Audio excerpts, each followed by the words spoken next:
अस्सलाम वालेकुम दोस्तों, मेरा नाम डॉक्टर अली असगर है और आज की इस वीडियो में हम स्टूडेंट की बहुत ज़्यादा रिक्वेस्ट पर हम जो है वो एग्ज़ाम पेपर प्रेजेंटेशन को आज सीखने जा रहे हैं। बहुत से स्टूडेंट हमें कमेंट में पूछते हैं कि सर एग्ज़ाम में किस तरीके से हेडिंग लगानी चाहिए, किस तरीके से काम लिखना चाहिए। तो आज की इस वीडियो में हम गाइड करने जा रहे हैं कि बोर्ड के एग्ज़ाम में किस तरीके से कॉपी में काम लिखना है। तो आज के इस लेक्चर को शुरू करने से पहले आपसे रिक्वेस्ट करेंगे कि अगर आपने अब तक हमारे इस चैनल को सब्सक्राइब नहीं किया जो कि सिंध बोर्ड टीचिंग के नाम से है, तो काइंडली आज ही आप हमारे इस चैनल को सब्सक्राइब करें और साथ ही साथ बेल आइकन को लाजमी क्लिक करें ताकि हमारी अपलोड करदा तमाम इंपॉर्टेंट वीडियोस की नोटिफिकेशन भी आपको रिसीव हो सके। तो याद रहे आज की इस वीडियो में हम उर्दू की पेपर प्रेजेंटेशन को जो है वो डिस्कस करने जा रहे हैं कि अगर उर्दू का या पाकिस्तान स्टडी अगर आपने उर्दू में लिया हुआ है या इस्लामियात में अगर आप जो है वो उर्दू में अगर आपने लिया है तो किस तरीके से पेपर अटेम्प्ट करना चाहिए। आज की इस वीडियो में हम जो है वो आपको पेपर प्रेजेंटेशन के हवाले से थोड़ी सी आइडिया देने जा रहे हैं। तो सबसे पहले याद रखिएगा, बोर्ड के एग्जाम में आपने जो है वो क्वेश्चन जो है वो एग्जैक्ट कॉपी नहीं करना। आपने सिंपल जो है वो क्वेश्चन नंबर जो है वो लिख देना है। मिसाल के तौर पर मैं अगर क्वेश्चन नंबर 1 अटेंड करने जा रहा हूं तो मैं उर्दू के पेपर में कभी भी क्वेश्चन नंबर 1 नहीं लिखूंगा, मैं सवाल नंबर 1 लिखूंगा। ये पेपर की प्रेजेंटेशन के बाकायदा खिलाफ होगा। तो मैंने उर्दू का पेपर था, इसीलिए उर्दू की प्रेजेंटेशन के लिए मैंने यहाँ क्वेश्चन नंबर 1 नहीं लिखा, मैंने सवाल नंबर 1 लिखा ताकि उर्दू की प्रेजेंटेशन खराब ना हो। सवाल नंबर 1 में अटेम्प्ट करने जा रहा हूं तो क्वेश्चन मुझे पूरा कॉपी करने की नीड नहीं थी, मुझे सवाल नंबर था, ओके मैंने कर दिया। अब सवाल नंबर के बाद मिसाल के तौर पर यहाँ याद रहे ये presentation 9, 10 first year second year तमाम बच्चों के लिए जो है वो ये कॉमन प्रेजेंटेशन है। मिसाल के तौर पर एक सबक का जो है वो मुझे जो है वो खुलासा या मरकज़ी ख्याल मुझे जो लिखना है वो उस सबक का नाम है नज़रिया पाकिस्तान। तो अब जो है वो सवाल नंबर आपने लिख दिया ना। अब सवाल नंबर जिस मार्कर से आपने लिखा, याद रखिएगा मार्कर जो है वो 2 ही होने चाहिए, ब्लू और ब्लैक। इसके अलावा ग्रीन और ये किसी भी किस्म के मार्कर जो है वो बोर्ड में अलाउ नहीं है। ये बाकायदा बोर्ड की कॉपी की इंस्ट्रक्शन में बाकायदा क्या होता है, ये लिखा हुआ होता है। तो आपने ब्लैक और ब्लू मार्कर के अलावा कोई और मार्कर आप बोर्ड की कॉपी में यूज़ नहीं करेंगे। अब जो है मिसाल के तौर पर एक चैप्टर है जिसका नाम है नज़रिया पाकिस्तान। तो पहली एक हेडिंग होती है मेन हेडिंग, मेन हेडिंग के बाद होती है साइड हेडिंग। अब मेन हेडिंग हमेशा सेंटर में आपने लगानी है। मेन हेडिंग हमेशा क्या करनी है, सेंटर में लगानी है। मिसाल के तौर पर नज़रिया पाकिस्तान, सवाल नंबर 1 था नज़रिया पाकिस्तान का जो है वो मरकज़ी ख्याल मुझे लिखना था, तो मैंने नज़रिया पाकिस्तान की जो हेडिंग है मैं साइड पे नहीं लिखूंगा, मैं थोड़ी सी बीच में लिखूंगा, नज़रिया पाकिस्तान।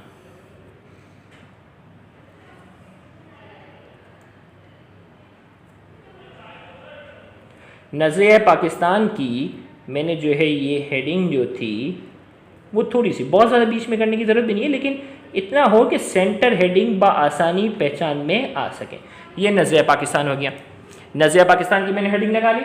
अब जो है वो मैं सबसे पहले क्या करना चाह रहा हूँ कि हवाला जो है सबक का हवाला देना चाह रहा हूँ और जो इस मुसन्निफ़ जो है यानी इस चैप्टर को लिखने वाला जो मुसन्निफ़ है उसका हवाला देना चाह रहा हूँ। तो अब वो हेडिंग हो जाएगी साइड। ये सेंटर हेडिंग थी। अब सेंटर हेडिंग के बाद जो है अब जो हेडिंग आ जाएगी वो साइड हेडिंग हो जाएगी। अब जो साइड हेडिंग है वो मैंने यहाँ अलग मार्कर से, देखें कलर का डिफ्रेंशिएशन होना चाहिए। अगर आपने मेन हेडिंग अगर ब्लैक मार्कर से लगाई है तो साइड हेडिंग ब्लू से होनी चाहिए, और अगर आपने मेन हेडिंग अगर ब्लू से लगा ली है तो साइड हेडिंग क्या होनी चाहिए, साइड हेडिंग जो है वो अलग कलर से होनी चाहिए ताकि प्रेजेंटेशन जो है वो बहुत अच्छी लगे, एग्जामिनर को अट्रैक्ट करे। तो मैंने यहाँ है वो इस सबक का जो है वो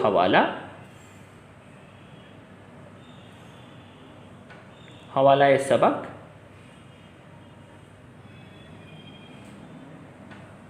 वो मुसन्निफ़।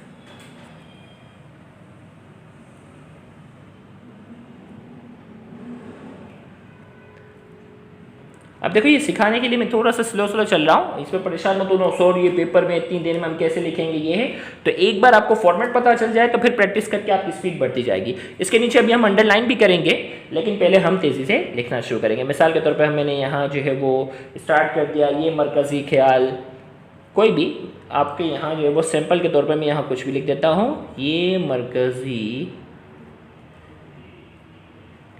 मिसाल के तौर पर अगर खुलासा था तो यहाँ खुलासा होना चाहिए, मरकज़ी ख्याल है तो मरकज़ी ख्याल। ये मरकज़ी ख्याल हमारे उर्दू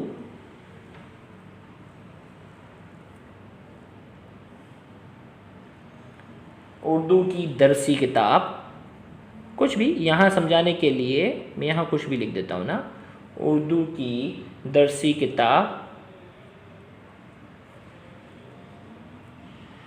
के सबक। अब आपने जो याद किया होगा उस हिसाब से आप लिखते जाएंगे। सबक नजरिया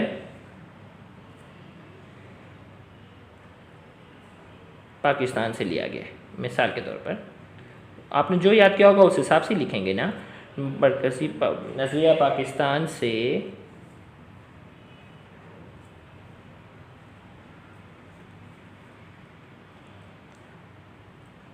लिया गया, जिसके मुसन्निफ, अब मुसन्निफ का नाम देखें। अब जो है ना उसमें कहते हैं कि पेपर में लिखना क्या है वो तो आपको आपके सब्जेक्ट के टीचर बताएंगे, मैं तो यहाँ सिर्फ प्रेजेंटेशन बता सकता हूँ। जिसके मुसन्निफ डॉक्टर गुलाम मुस्तफ़ा खान है, मिसाल।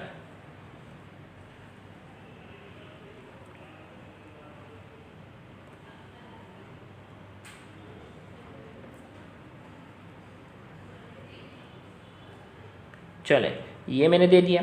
अब मिसाल के तौर पर ये पहली हेडिंग क्या हो गई, मुकम्मल। अब जो वो तारुफ मुसन्निफ, भाई इसमें था ना हवाला दे दिया सबक का और मुसन्निफ का हवाला दे दिया। अब थोड़ा सा जो है ना तारुफ मुसन्निफ।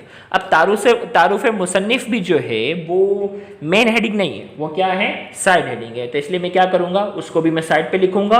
और जो साइड हेडिंग मैंने यहाँ ब्लैक मार्कर के लिए यूज़ की ना, अब जितनी भी साइड हेडिंग आती जाएंगी ना सबके लिए वही मार्क करूँगा। मिक्सअप मत करना, खिचड़ी मत बनाना कि एग्जामिनर को पता ही ना चले कौन सी मेन हेडिंग है कौन सी साइड हेडिंग है, ये बड़ी एक कन्फ्यूजन क्रिएट हो जाती है। तो आपने क्या किया, अब तारुफ मुसन्निफ जो है वो साइड हेडिंग है, लिहाजा उसके लिए ब्लैक मार्कर ही अब क्या होगा, इस्तेमाल होगा। तारुफ मुसन्निफ,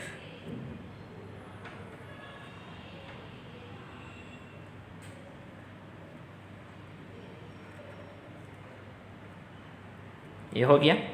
अब तारुफ मुसन्निफ जो है, अब मैं इसके बारे में भी थोड़ा सा लिख देता हूँ ऐसे सैंपल के तौर पर कुछ भी, ताकि फिर मैं आगे आपको बता सकूँ। ओके भाई, मैंने यहाँ लिख दिया डॉक्टर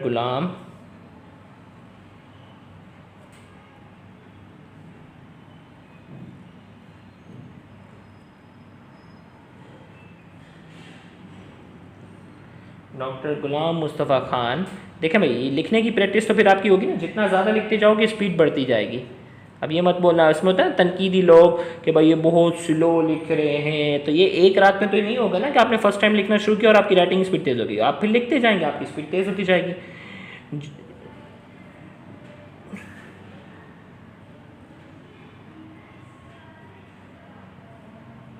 जबलपुर हिंदुस्तान,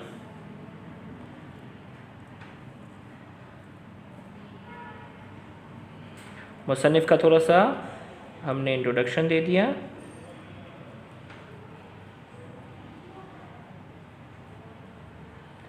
जबलपुर हिंदुस्तान में पैदा हुए, इसके अलावा इस्लामिया हाई स्कूल,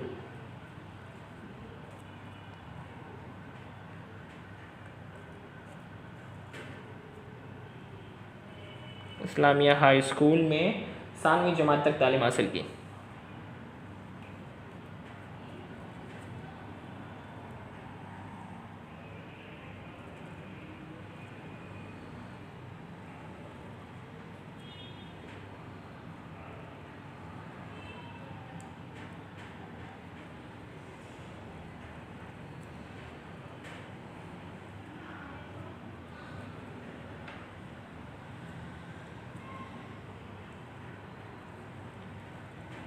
फिर अलीगढ़ कॉलेज से एमए किया।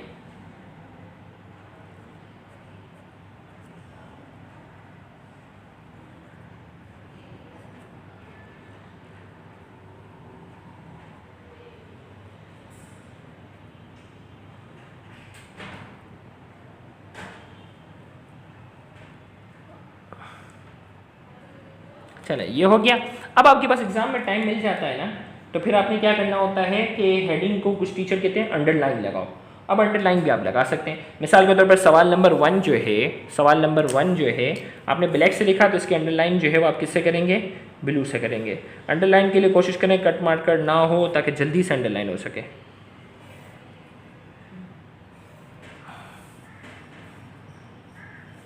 ये हो गया अंडरलाइन। स्केल भी देखो टूटी हुई है, ये हो गया। और नजरिया पाकिस्तान ब्लू से आपने किया था तो लिहाजा क्या होना चाहिए, ये ब्लैक से होना चाहिए। ये हो गया पेपर प्रेजेंटेशन। तो उम्मीद करते हैं कि आपको जो है वो काफ़ी हद तक आइडिया हुआ होगा। इसके अलावा पेपर प्रेजेंटेशन से रिलेटेड आपके जहन में जो भी सवाल हो आप यहाँ इस वीडियो के नीचे कमेंट सेक्शन में क्या कर सकते हैं, हमसे पूछ सकते हैं। उम्मीद करते हैं आज की इस वीडियो से आपको थोड़ा सा आइडिया हुआ होगा पेपर में किस तरीके की प्रेजेंटेशन होनी चाहिए जिससे आपको बोर्ड में फुल मार्क्स मिले। Thank you very much. अल्लाह हाफिज़।